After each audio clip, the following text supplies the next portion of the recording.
Shalom, shalom. Bonjour, Boketov, tous les bandits israélites, les amoureux du Sod. Il nous est souvent demandé comment se fait-il que l'homme puisse avoir un esprit de haine, qu'il ressente la jalousie envers son prochain, envers son frère, ou encore avoir de la convoitise. Cette question nous amène à réfléchir le pourquoi ce ressentiment, comment est-ce que cela peut arriver. Et en cherchant à répondre à cette question, on comprendra peut-être la source de ces envies et trouver peut-être qu'est-ce qu'on peut faire pour éliminer cela en nous. Eh bien, ce qui concerne la convoitise, on peut la définir comme un sentiment d'envie ou de désir excessif pour quelque chose. Et cette convoitise est souvent accompagnée d'une envie de posséder ou de contrôler. Je vois quelqu'un qui a une belle voiture. Je dis, ben, tiens, il me faut cette voiture. Il me faut absolument cette voiture. Alors, ça veut dire que elle est mieux pour moi et non pour mon frère. Au lieu d'apprécier sa voiture, je la convoite. Je dis qu'il me la faut absolument. Il a un bel habit. Et puis je me dis, il me faut absolument ce costume. Tant que je ne l'ai pas ce mois-ci, alors voilà l'envie, voilà la convoitise. Et dans la tradition juive, la convoitise, elle est considérée comme l'un des 7 péchés capitaux. D'ailleurs, c'est dit dans les 10 paroles. Tu ne convoiteras pas. Tu ne convoiteras pas. Parce que la convoitise va t'amener à l'orgueil, à l'envie, à la colère. Tu vas te mettre en colère parce que je veux absolument obtenir telle chose. Parce que ça semble difficile d'obtenir, tu vas te mettre en colère. Et parfois même la paresse,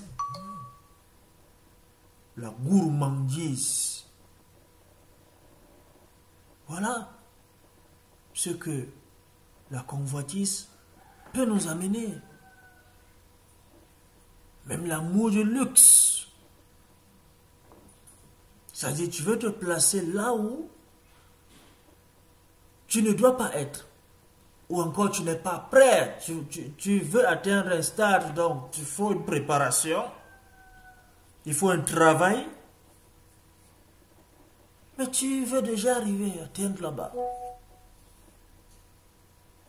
Donc, voilà ce que la convoitise peut nous amener. Elle peut prendre plusieurs formes matérielles. Il y a une forme matérielle, effectivement. Je veux absolument être riche, c'est un désir excessif. Non, il faut absolument que je sois riche. tu es sûr que tu peux contrôler la richesse que Dieu peut te donner? Non. Tu veux absolument avoir le pouvoir. Et tu vas te retrouver dans certains circuits qui ne sont pas bien pour toi. Voilà ce que la convoitise peut nous amener à faire. Pose-toi dans la question. Suis-je prêt? Ai-je les moyens nécessaires à atteindre ce niveau? Voilà les questions qu'on devrait se poser. Et on peut également voir dans cette convoitise l'émotionnel. Il ne faut pas qu'on néglige également ce côté émotionnel. C'est-à-dire, je veux absolument attirer l'attention. Je veux absolument me faire voir. Ça fait partie de la convoitise.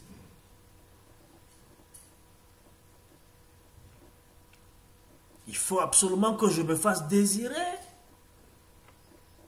mieux que l'autre.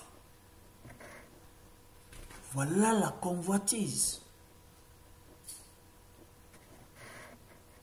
Il y a également cette convoitise spirituelle. Un désir excessif de connaissance. Il n'est pas interdit de rechercher la connaissance. D'ailleurs, c'est louable. On en a vu pas longtemps avec le Tif Rabbi Pinchas Eliyahu Shaddai. C'est bien de connaître les secrets du Sod. Mais avoir un désir excessif devient une maladie. Demande à Kadosh Baruch Hu de te donner les éléments nécessaires, la sagesse nécessaire, afin d'acquérir ces connaissances-là. Non, c'est pas parce que l'autre a plus de connaissances que moi que non. Je veux absolument, tant que je n'ai pas atteint son niveau et le dépasser, je ne serai pas tranquille.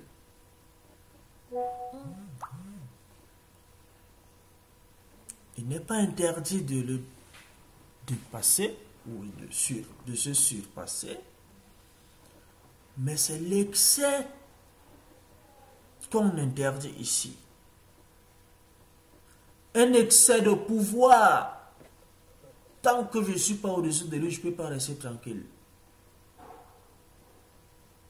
Tant que je ne le dépasse pas en telle chose, je ne peux pas rester tranquille.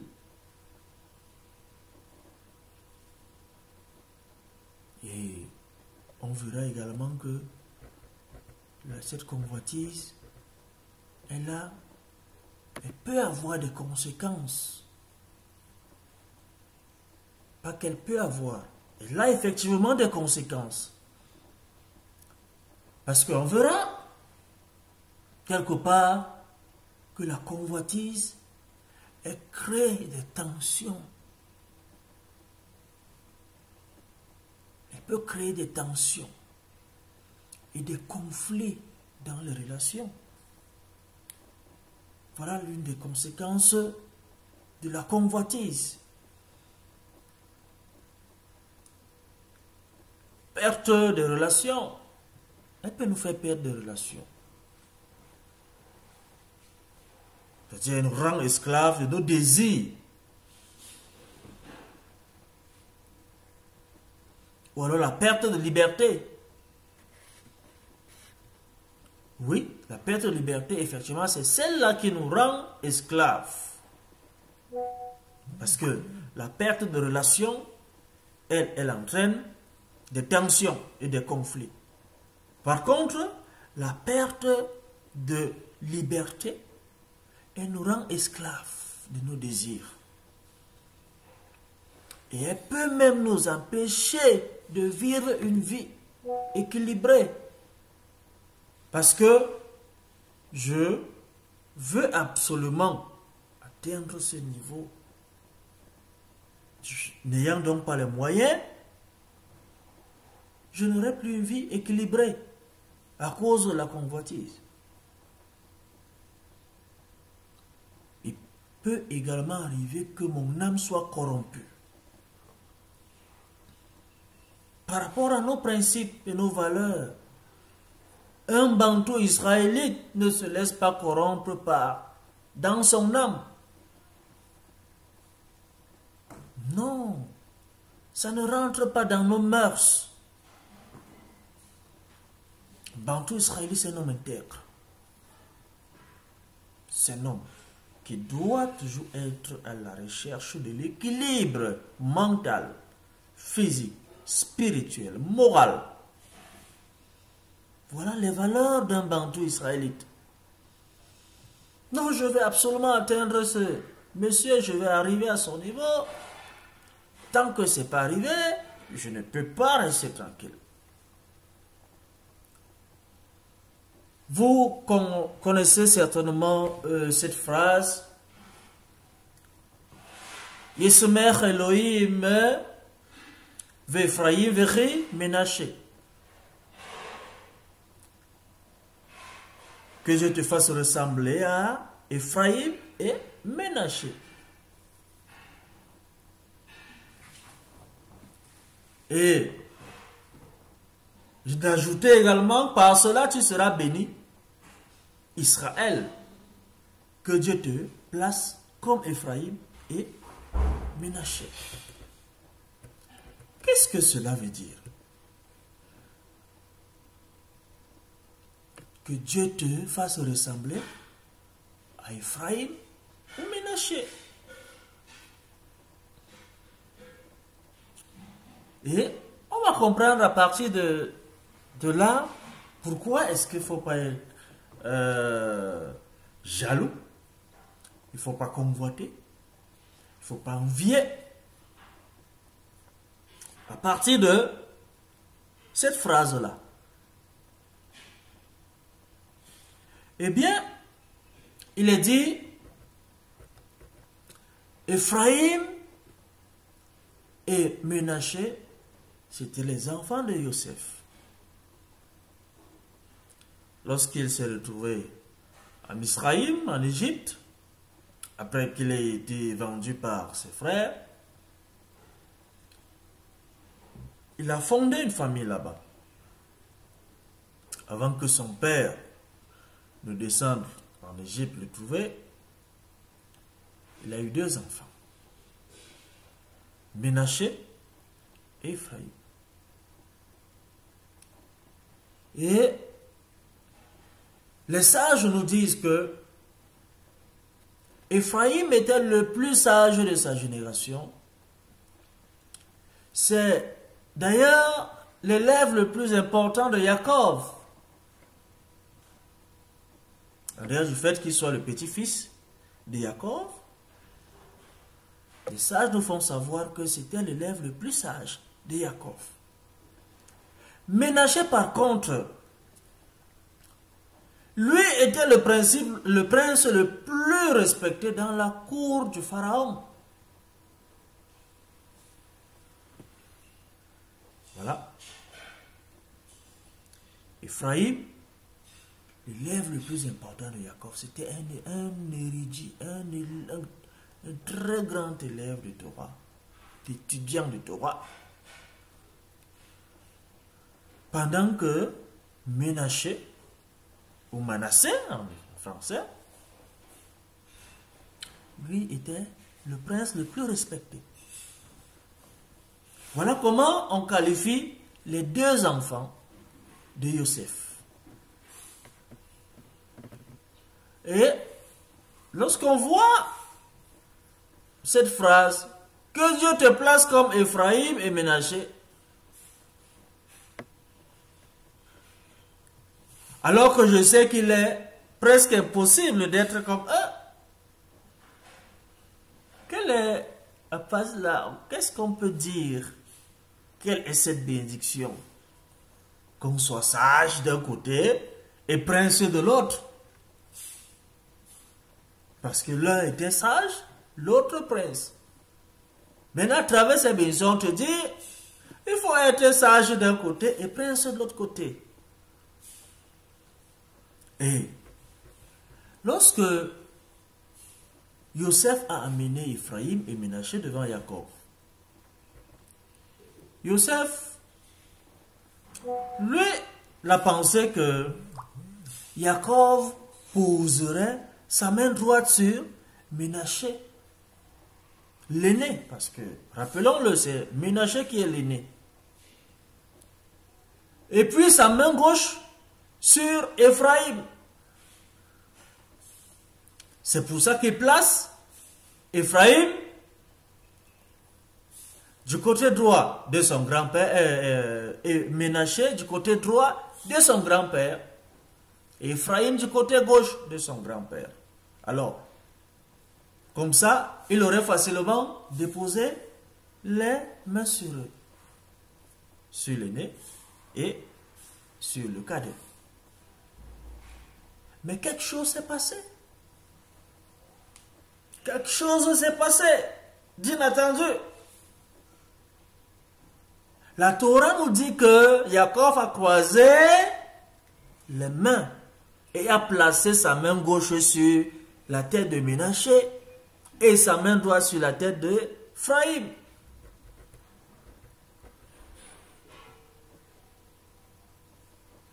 On comprend quelque chose là. Donc, Jacob, lui, il est face à ses fils, ses petits-fils. Bon, fils, oui, c'est vrai qu'il les a adoptés plus tard.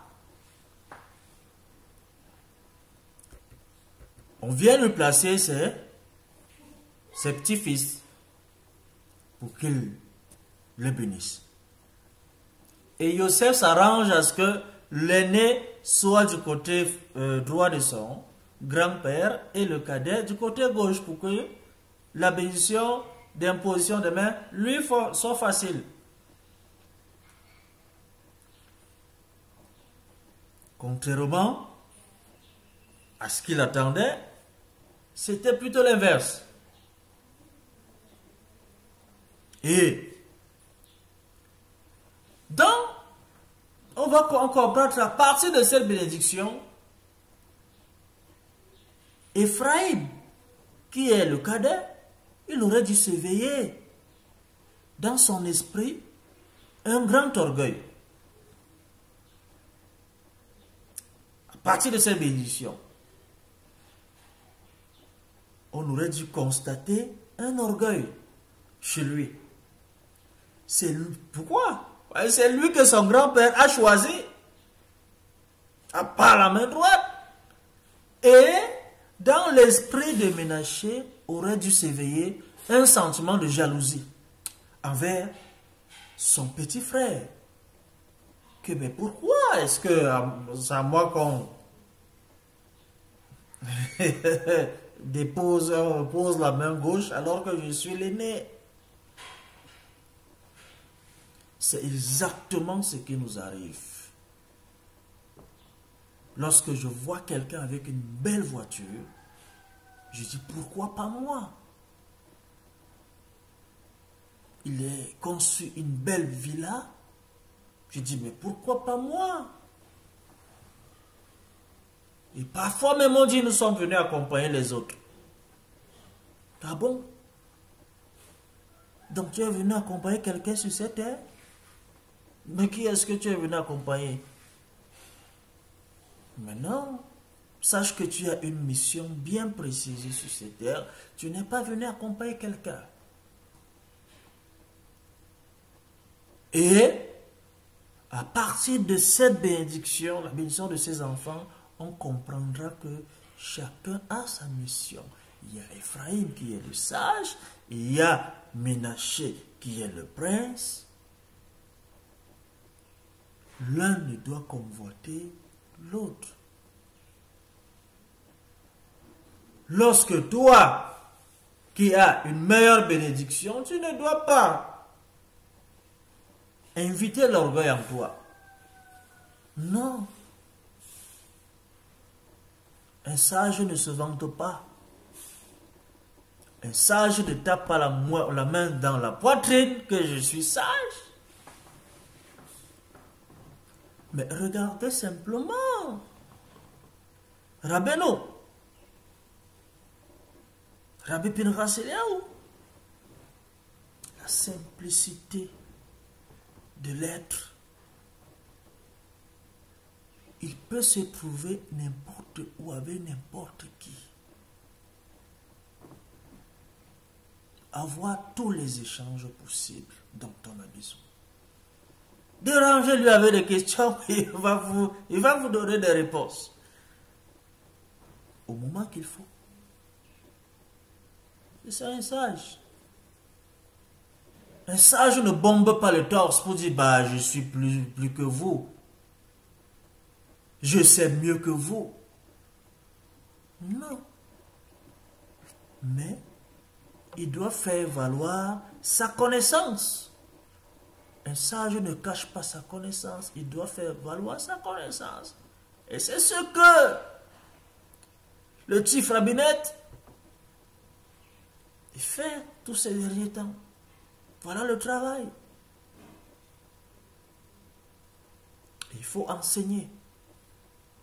Il faut faire bénéficier de sa connaissance à ceux qui en ont besoin. Ceux qui sont dans la recherche. On n'a pas besoin de vantardise. On n'a pas besoin de s'enorgueillir.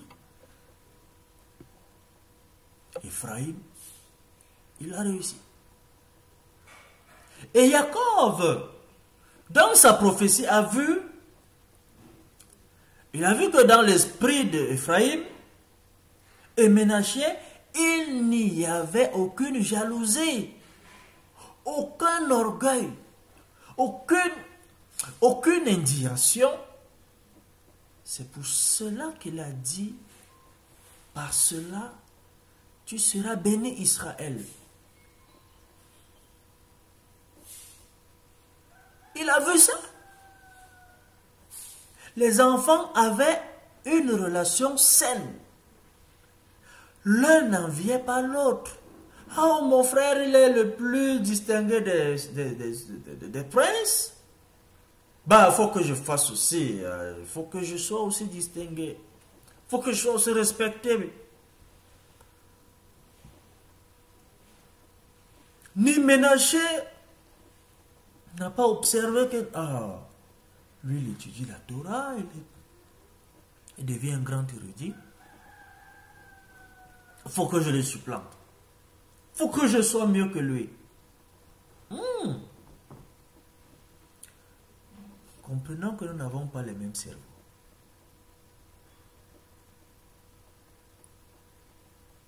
Et pour atteindre à un certain niveau, il y a ce qu'on appelle des sacrifices. Savez-vous ce qu'Ephraïm a fait pour atteindre ce niveau? Savez-vous ce que Ménaché a ménagé comme effort pour atteindre ce niveau? L'esprit qui l'animait, la paix qu'il propageait autour de lui.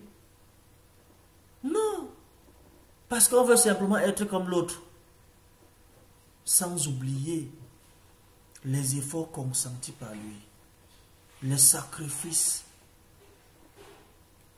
les jours et des nuits d'études, parce qu'on s'est privé de sommeil.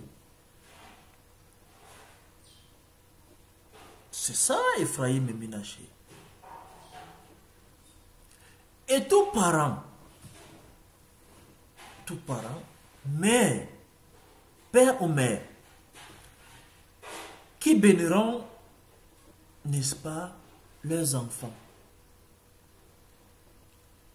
les béniront dans la manière dont se comportaient Ephraïm et Ménaché.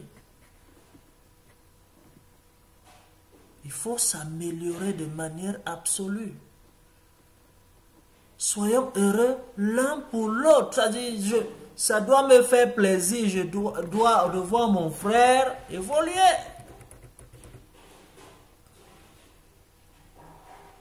Ça doit être un plaisir, un bonheur pour moi de voir mon frère élevé en sagesse, en connaissance. Je dois louer ses efforts, reconnaître sa valeur. Et ce sont ces principes-là que nous apprenons de notre rabbin, Rabbi Pinchas Eliyahu Shaddai.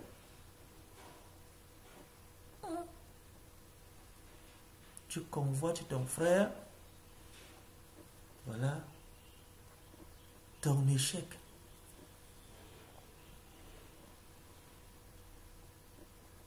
Tu veux lui ressembler? Ok. Fais un effort. Travaille. Parce qu'il ne sait pas tout. Il n'a pas été parachuté à cet endroit, à ce niveau. Non, il a fait des efforts. Il faut être heureux l'un pour l'autre. Mon frère, je suis tellement content pour toi. Je suis fier de toi. C'est ce que Hachem aime. Bah, mais c'est vrai que quelqu'un d'autre dira je suis content pour toi alors que ça rumine dans son cœur. Bah, il se croit où? Non. Non. Désirer le bonheur de l'un, voilà le secret. Désirer le bonheur de l'un t'élève. Ça te dispense de beaucoup de choses. Dieu te gratifie également des bienfaits. Voilà le secret. Tu ne peux pas haïr quelqu'un. D'ailleurs, qui es-tu pour haïr quelqu'un? Là, on ne doit pas trouver la haine en toi. On ne doit pas trouver l'orgueil en toi. On ne doit pas trouver la colère, l'envie, la jalousie. Non. Soyons comme Ephraïm et Ménaché. Ça n'existait pas en eux. Ils étaient fiers l'un de l'autre.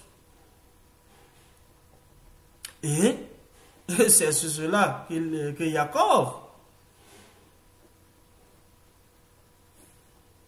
c'est cela qu'il a dit, Jacob a béni Yosef. Pourquoi cette bénédiction est le plus grand qui est possible de donner à un père?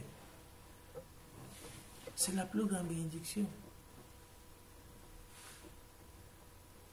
Au lieu de dire à tes enfants que soyez les plus grands footballeurs, soyez les chefs d'État, soyez les grands avocats, soyez les grands docteurs, c'est pas ça qui est plus important. Dites-leur que Dieu te fasse ressembler à Ephraïm et Ménaché. Ressembler à Ephraïm et Ménaché. Parce que lorsqu'on oublie celle-ci, et comme je serai président, chef d'État, bah, l'orgueil va m'envahir. La suffisance. Et bien même si tu avais eu des acquaintances avec quelqu'un dans le passé, et que tu sois nommé, je ne sais pas, un procureur, ok, tel m'avait fait telle chose. Il faut que je lui rende cela. Mais regardez Yosef et ses frères. Il a été vendu par ses frères. Mais il leur a pardonné. Il n'a jamais puni ses frères. Il ne leur a pas rendu l'appareil. Voilà ce dont un homme est capable de faire. Pourquoi? Parce que tu ne te retrouves pas dans cette situation pour rien. ceux dont on qualifie de mal et dont on fait l'objet, ou alors dont on subit de l'autre, ne voyons toujours pas ça comme le mal. Parce que sûrement c'est un bien pour toi. Parce que sûrement c'est un passage. On dit, bah, oh, tel m'a fait telle chose. Non, je vais le faire payer ça. Youssef n'a pas fait ça. Et en le faisant, ce qui est sûr, on aura des enfants comme Ephraïm et Ménaché. Et on verra que ces deux enfants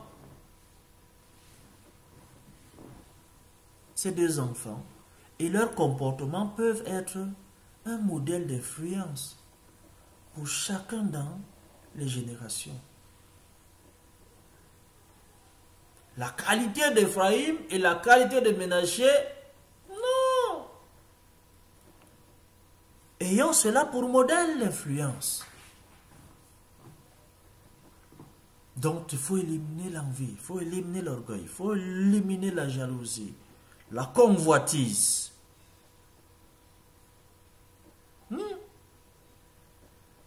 Et on te dit, par cela, tu seras béni. Israël. Toi, un bantou Israël, oui, si tu as besoin de la bénédiction,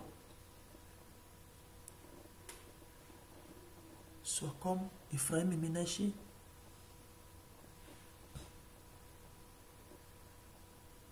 La réjouissance qu'ont Ephraïm et Ménaché l'un envers l'autre provient d'une immunité.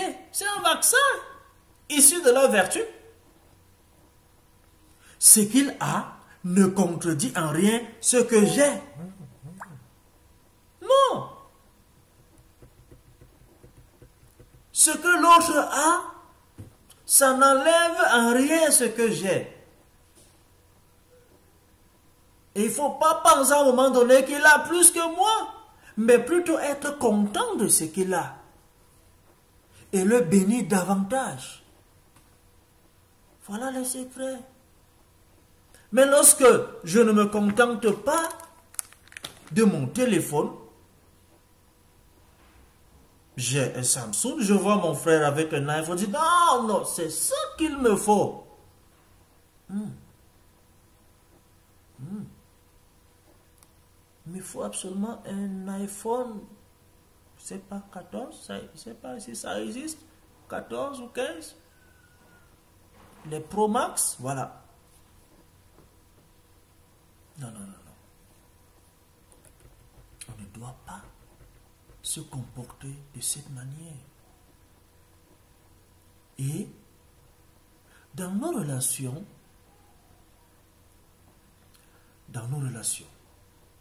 malheureusement, nous ressentons un sentiment de jalousie. Ça, c'est... On ressent toujours ça. Par ce manque de réjouissance pour l'autre. Parce que je ne me réjouis pas de l'autre, que je ressens la jalousie. Chacun veut être le meilleur. Ah bon? Tu veux être le meilleur. En soi, être à ce point bon, oui, être à ce point bon, c'est louable. C'est bon d'être... C'est bien d'être bon. Être meilleur, c'est bien. Mais finalement, pour que d'autres soient moins bons, cela passe par de la jalousie. Donc je dois les considérer comme les moins bons. C'est ce qui est mauvais. Vouloir être bon est bien. Mais lorsque j'ai l'intention de considérer les autres moins bons,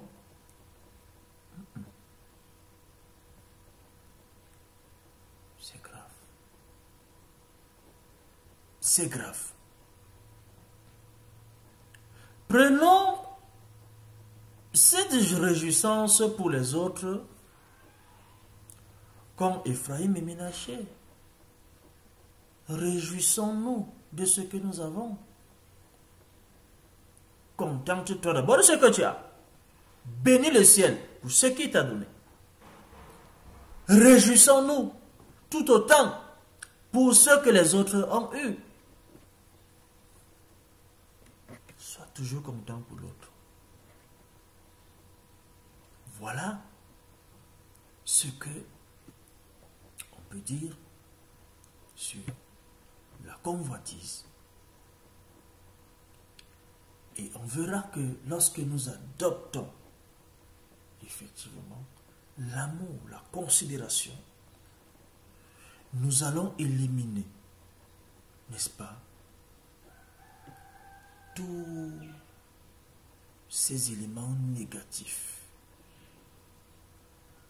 Et cela nous permettra, n'est-ce pas, à être bienveillants, tolérants, amour. Et on va cultiver la paix, le respect, l'honneur pour l'autre. Voilà. Ephraim et Ménaché. Soyons comme lui. Et nous atteindrons les hautes sphères. Baruch Adonai, Leolam, Amen, Ve Amen.